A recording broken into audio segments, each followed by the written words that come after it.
NXT was live from its home at Full Sail University.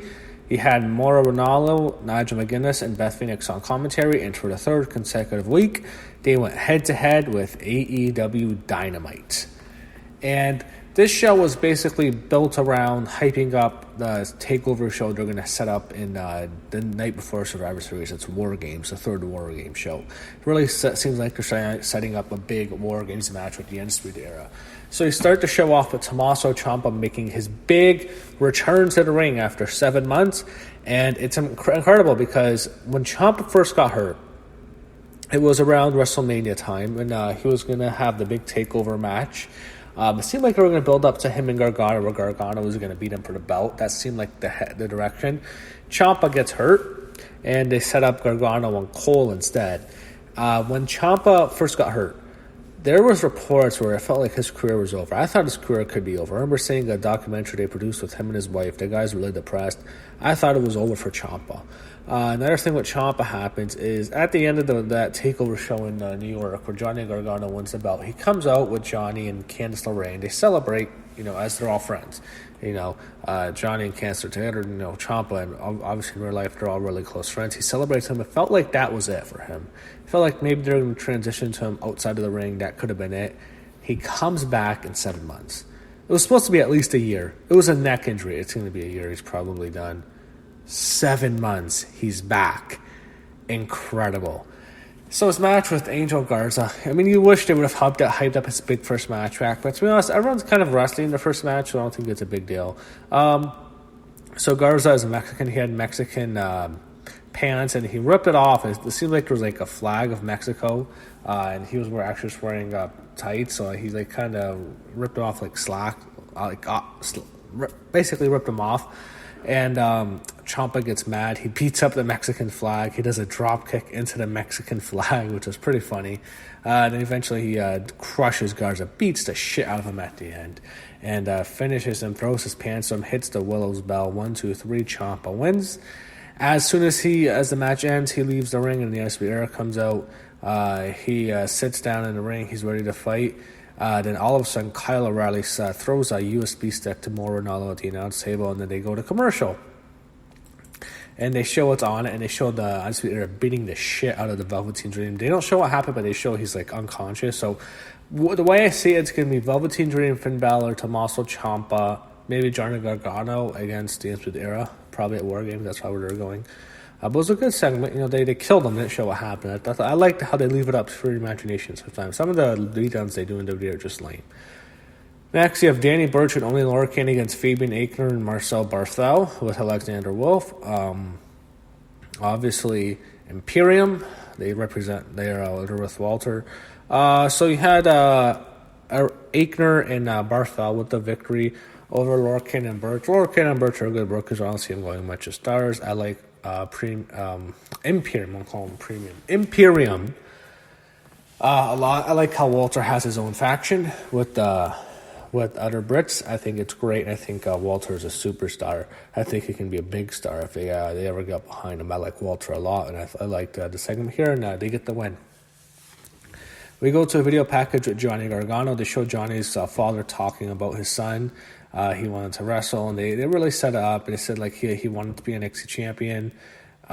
He says he's whatever NXT needs him to be. I'm thinking to myself, why is this guy still in NXT? He's done everything he could. Had a classic feud with Ciampa, classic feud with Adam Cole, to be honest. The feud wasn't classic, but the matches were great. The first two, at least. The third wasn't very good, but the first two were fantastic. The first match with Ciampa was out of this world. I thought that was great. The match with Almas might still be his best, his first one. That was unbelievably one of the best matches in NXT history. Great career. Just what else is he going to do? Anyway, so he had Kathy Kelly interviewing Johnny Gargano. Kathy Kelly does the interviews for NXT, and we get to see her a lot, which is great for us. She asked him about Ciampa, and he doesn't really answer. He says he doesn't know what to say until he sees Ciampa face-to-face. So I'm assuming they'll be reunited. When it comes to the main roster as a team together, you never know. It probably will be better for them. I just hope they don't put them on 205 Live or anything like that. So they're hyping about the big main events, Donovan Dijakovic against Keith Lee. Next, Io Shirai comes out. Her opponent is Kaden Carter. I love Io Shirai. I think she's a star. I think she's gorgeous. I think she is fantastic at her role. I wish she was champion. I don't know why Baszler's champion and Baszler's champion. It's a channel turner.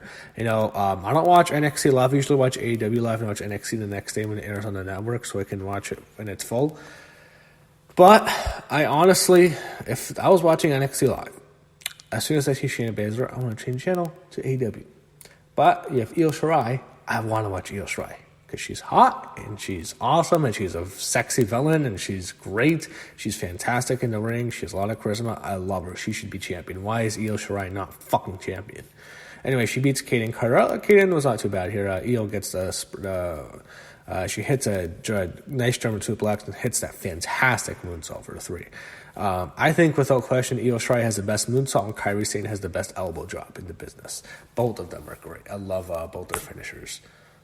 After the match, Io Shirai gets on the mic and she says, "Not Rhea, not Bianca, Shayna, it's me." Who cares about Shayna? Rhea Ripley comes out, she gets to the ring. Man, Rhea just towers over, Rhea towers over Io. It's like, shit, this is a real fight. I want to go well for Io.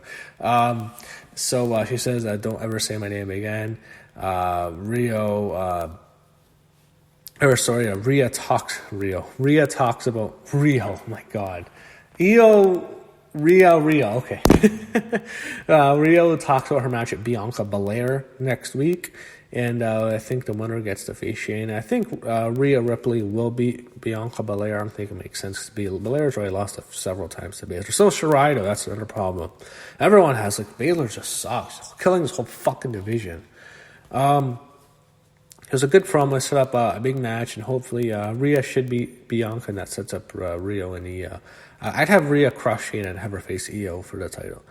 The show happened last week with Killian Dane and Cameron Grimes in the Boa match. He kills Boa. Boa's back. He says something in Chinese with first matchup. Kathy Kelly backstage with William Regal. They're kind of on the balcony, which is kind of cool. It's a neat interview concept. Regal says that Velveteen Dream will not be able to wrestle this week. Might be a while before he returns, but Strong will defend his title next week against the winner of Dominik Dijakovic and Keith Lee. So winner gets a North American title match. That match is at Keith Lee, Dominik Dijakovic. Very good matchup here. I enjoyed it. Both of you guys are very talented. Keith Lee can be a star. I think he'll be a future NXT champion. I have no doubt about that in my mind. I don't know much about the main roster, but I think he will be an NXT champion. They're having a good matchup, and then, of course, Roderick Strong comes out, and he beats them both down with the title, so it calls for the bell. William Regal comes out, and it's going to be a triple threat match next week for the NXT North American Championship. Roderick Strong against Keith Lee against Dominik Dijakovic. So 2 big matches next week. You got the North American title, then you have Ripley and Belair. So they're setting up some matches next week. Pete Dunne gets ready for his main event match with Damian Priest. We show stuff with the Undisputed Era. Matt Riddle has a match against Branson Reed. The second hour wasn't very good. I mean, the first hour was really good. Second hour was like, Matt Riddle beats Branson Reed. We all know that would happen. That wasn't much there. So it was kind of just a squash. They show a video package of Bianca Belair. She talks about out of all the girls, she is the one to beat Shayna, even though she's lost twice. She's the EST. She says you're a badass Rhea, but she's going to kick her ass. It'll be a nightmare for her. I think she should just go to the main roster. There's nothing for her in NXT anymore. When is Toni Storm going to come on, man? I've been waiting for Toni all week, since NXT debuted. We haven't seen her since she lost her title to Kaylee at the last UK TakeOver show. I haven't seen Toni Storm since. Is she still at the company? I hope she is. I want to see her. They show Kushida. They show footage of him training. Up next is the gorgeous Tainara Conti against the returning Tegan Nox. I think Tainara, they don't call her Conti anymore. She has one name. So there's Triple H is on that bandwagon too. He only uses one name. But Tainara might be the best looking woman. If you follow her on Instagram, Jesus Christ, she's a hot Brazilian chick. She like to say Latinas do it better. I might have to agree just looking at her. She's insanely attractive. She has a match at Tegan Nox. Tegan Nox making her big debut. She looked good here. Tainara did the best. She's all right. Tegan Nox got her over here. I wish they would go back to Tegan Nox and Rhea Ripley. I'd like to see that for the title, actually. I'd love to see them feud because Rhea should win the title. And if you remember when Tegan Nox tore her ACL, Rhea Ripley would troll the fuck out of her on Twitter. She'd mock her. People would get mad at Rhea. I'd love to see Tegan finally get her revenge on Rhea, but can't do that until Shayna Baszler leaves. After a match, Kathy Kelly interviews her, but right when Dakota Kai comes out and celebrates with Tegan, they're best friends. They hug, and Kathy asks her about the match, and Baszler comes out. Baszler's just horrible. I don't care about her. She comes out with Jessamine Duke. I mean, if you're Ronda Rousey's 3 luggage carriers. If Baszler says you don't deserve a title match, who cares? They show a Finn Balor video package talking about why he's back. They didn't really tell. He didn't really explain why he left the main roster to come back to NXT. It doesn't make any sense. Boa against Killian Dane. They like Boa. They want a top Chinese star, but Killian Dane crushes him here. Taps out Boa. They should push Dane probably as the top guy. They showed footage from last week, the Cruiserweight title. The second hour wasn't very good. The first hour was fun. Second hour, not much. So main event, you have Pete Dunne and Damian Priest in the main event of NXT. Here they have a good matchup here. Damian Priest with the victory. Pete Dunne, I think they did really well with him on the UK brand. I don't know how much he's going to go further than here. The big thing with Pete Dunne, what's going to kill him, so they're going to kill basically all the UK guys like Bates and Tyler Bate and all those talented guys. It's just the size. I mean, Walter won't hurt, but a lot of the UK guys are just too small. And you'll have European wrestlers that WWE has signed to that brand. I mean, they're really talented, but when they come to the main roster, nothing's going to happen because of their size. So, Damian Priest with the win. They want to push him as a top guy, it seems.